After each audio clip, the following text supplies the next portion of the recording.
పడుకోవడానికి కూడా చాలా మంది చాలా డిఫరెంట్ పొజిషన్స్లో పడుకుంటారు. దీనివల్ల కూడా వెన్ను నొప్పి వచ్చే అవకాశం ఉంటుందా? ఆ వెన్ను నొప్పి వచ్చే అవకాశం చాలా ఎక్కువ ఉంటుంది బెడ్ వలన. ఇప్పుడు హోటల్స్లో బెడ్ ఉంటాయి కామన్గా, అంటే కూర్చోగానే మెత్తగా లోపలికి అస్సలు పడుకోకూడదు. అలాంటి బెడ్స్ని మనం అస్సలు ఆప్ట్ చేసుకోకూడదు.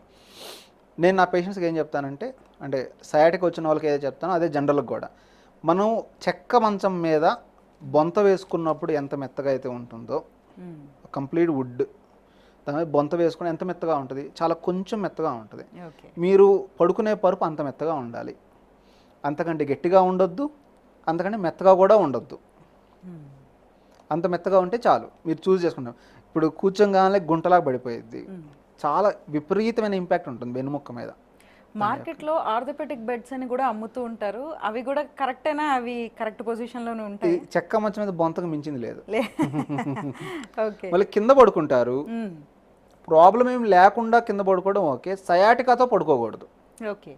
సయాటికా ఉన్నప్పుడు పడుకోకూడదు. మళ్ళీ ఎందుకు పడుకోకూడదు అంటే, వాళ్ళు కింద పడుకునేటప్పుడు పడుకొని పైకి లేచేటప్పుడు మళ్ళీ నడుము మీద ఇంపాక్ట్ ఉంటుంది, లోడ్ పడిద్ది.